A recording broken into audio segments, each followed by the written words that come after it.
જય શ્રી કૃષ્ણ દર્શક મિત્રો, મારી યુટ્યુબ ચેનલ અમૃતવાણીમાં આપ સૌનું હાર્દિક સ્વાગત છે। આજે આપણે આ વિડીયોમાં સાંભળીશું શ્રી નારાયણ કવચ, જેને સાંભળવાથી સુખ, શાંતિ, આરોગ્ય અને ઐશ્વર્યની પ્રાપ્તિ થાય છે। દરેક પ્રકારની બાધા અને કષ્ટોમાંથી મુક્તિ મળે છે।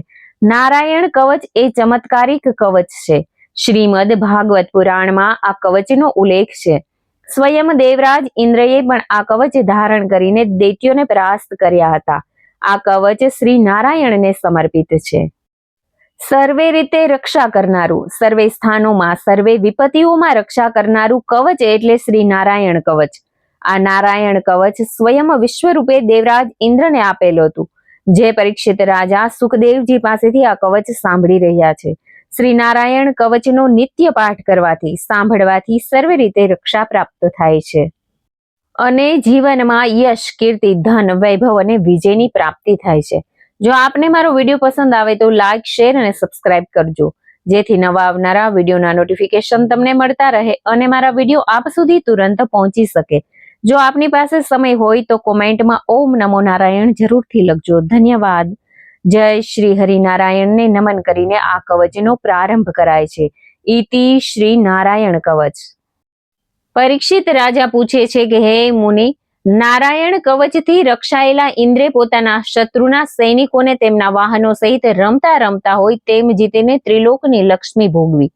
તે નારાયણ નામનું કવચ મને કહો। વળી તેનાથી રક્ષાયેલા ઇન્દ્રે આતતાયી શત્રુઓને કેવી રીતે જીત્યા તે પણ મને કહો। શ્રી સુખદેવજી કહે છે કે પુરોહિત તરીકે સ્વીકારેલા વિશ્વરૂપે ઇન્દ્રને જે વચન કહ્યું હતું તે પણ હું કહું છું, તો તું એક ચિત્તે સાંભળ।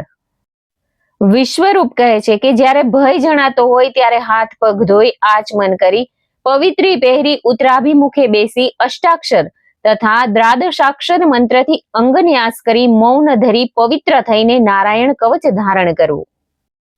ઓમ નમો નારાયણ એ અષ્ટાક્ષર મંત્રના પ્રણવથી ઓમ યુક્ત એક અક્ષરનો ક્રમવાર 2 પગ, 2 ઘૂંટણ, 2 સાથળ, પેટ, હાથ અને હાથની 4 આંગળીઓ એમ 8 અંગનો ન્યાસ કરવો અને ઉલટા ક્રમથી મસ્તક વગેરે 8 અંગમાં એક એક અક્ષરથી ક્રમવાર ન્યાસ કરવો।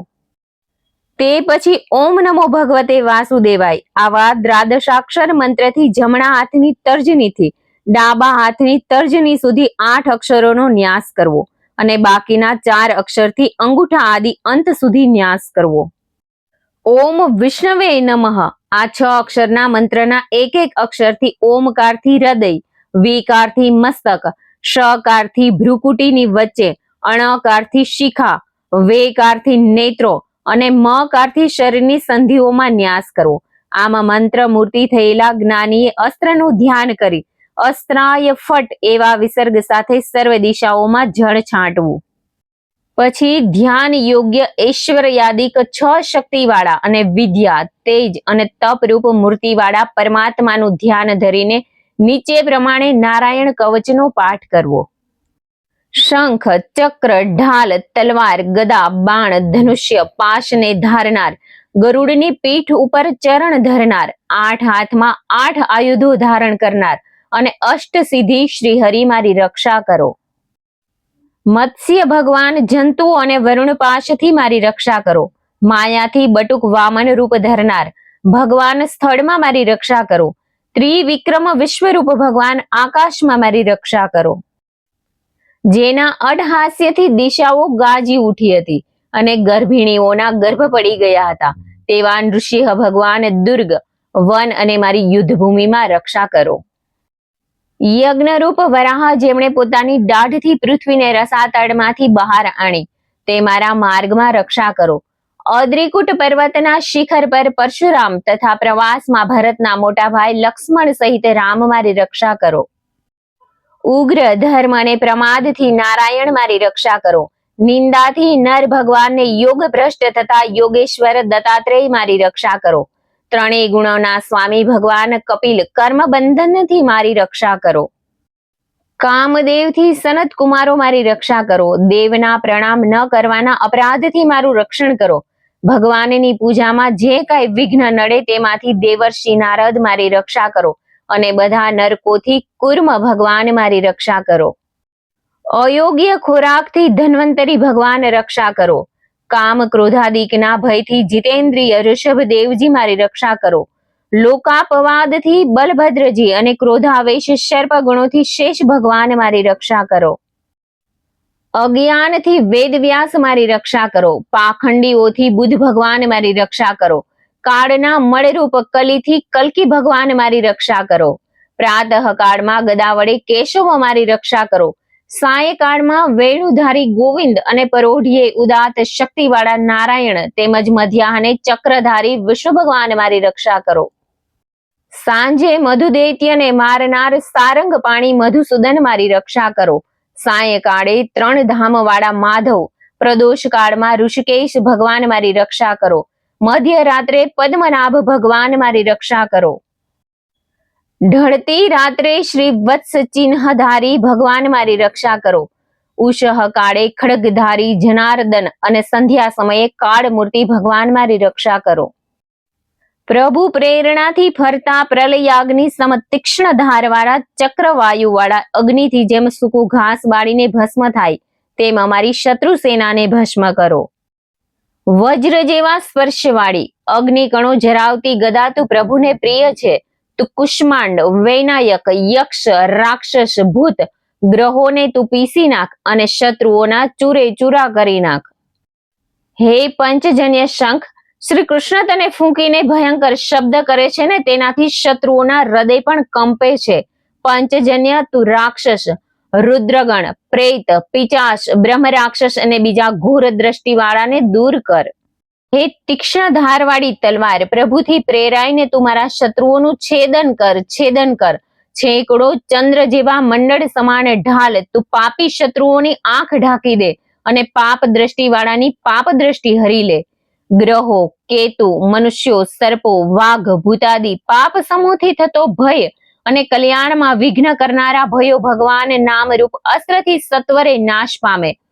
વૈદિક સ્ત્રોતોથી સ્તુતિ કરાયેલા વેદ મૂર્તિ અને સમર્થ ગરુડ ભગવાન સાથે વિશ્વસેન ભગવાનના વાહન બધા દુઃખોથી મારે રક્ષા કરો. ભગવાનના નામ, રૂપ, વાહન અને આયુધ તે સર્વે દુઃખોથી મારી રક્ષા કરો. અને બુદ્ધિ, ઇન્દ્રિય, મનને પ્રાણની ભગવાનના પાર્ષદો મારી રક્ષા કરો. બધું જ જગત ભગવાનનું સ્વરૂપ છે. તે સત્ય હોય તો તે સત્ય વડે બધા ઉપદ્રવોનો નાશ કરો. ભગવાન અભેદ દ્રષ્ટિવાળાની દ્રષ્ટિએ અભેદ છે, છતાં સ્વેચ્છાએ આભૂષણ, આયુધ, લિંગ, શરીર તથા અવતારો ધારણ કરે છે. તે સત્ય પ્રમાણથી સર્વે વ્યાપી ભગવાન શ્રીહરિ સર્વે રૂપે સર્વત્ર સદા મારું રક્ષણ કરો. શ્રી નૃસિંહ નામના ઉચ્ચારથી જળ, વાયુ, અગ્નિ આદિનો પ્રભાવ પોતાના તેજથી દૂર કર્યો છે. એવા લોકના ભયને દૂર કરનાર ભગવાન નૃસિંહ સર્વત્ર ચો તરફથી મારી રક્ષા કરો. વિશ્વરૂપ કહે છે કે હે ઇન્દ્ર, જે નારાયણ કવચ મેં તને કહ્યું તે ધારણ કરવાથી અસુરોના અધિપતિઓને થોડા શ્રમે જીતી શકાય. આ કવચ ધારણ કરનાર મનુષ્ય જેને નેત્રથી જુએ અથવા પગથી સ્પર્શે તે તરત જ આ ભયમાંથી મુક્ત થાય છે. આ કવચ ધારણ કરનારને રાજા, ચોર, ગ્રહ અને રોગાદિથી કદીએ ભય થતો નથી. પૂર્વે કૌશિકે આ કવચ ધારણ કરી યોગ ધારણા વડે મરુભૂમિમાં પોતાનો દેહ છોડ્યો હતો. એક વખત પોતાની સ્ત્રીઓથી વીંટળાયેલા ગંધર્વપતિ ચિત્રરથ વિમાનમાં બેસી જ્યાં કૌશિકે દેહ છોડ્યો હતો ત્યાં આવ્યો. તે સ્થાનનું ઉલ્લંઘન કરવાથી વિમાન સહિત ઊંધેમાંથી નીચે પડ્યો હતો અને વાલખિલ્યના કહેવાથી તે બ્રાહ્મણના અસ્થિ ભેગા કરીને પૂર્વે તરફ વહેતી નદી સરસ્વતીમાં પધરાવી સ્નાન કરી આશ્ચર્ય પામતો પોતાના ઘેર ગયો હતો. શુકદેવજી કહે છે કે હે રાજન, યોગ્ય સમયે ભક્તિપૂર્વક આ કવચને સાંભળે, ધારણ કરે, તેને સર્વે પ્રાણીઓ વંદન કરે અને ભયમાંથી મુક્ત થાય છે. ઇન્દ્રે આ કવચ વિશ્વરૂપ પાસેથી શીખીને યુદ્ધમાં અસુરોને જીતી 3 લોકની લક્ષ્મી ભોગવી હતી. ઇતિ શ્રી નારાયણ કવચ સંપૂર્ણ. તો શ્રોતાગણ મિત્રો, આપણે સાંભળ્યું ચમત્કારિક શક્તિશાળી શ્રી નારાયણ કવચ, જેને દેવ વિદ્યા પણ કહેવાય છે. જેને સાંભળવા માત્રથી ભય, ક્રોધ, મોહ, માયા, અહંકાર આદિ દુર્ગુણોનો અને શત્રુઓનો નાશ થાય છે. એવું આ ચમત્કારિક શ્રી નારાયણ કવચ અવશ્ય ધારણ કરવું જોઈએ. આશા કરું છું કે તમને આ વિડીયો જરૂર પસંદ આવ્યો હશે. બોલો ભગવાન નારાયણની જય. મિત્રો, મને સાંભળવા માટે ધન્યવાદ.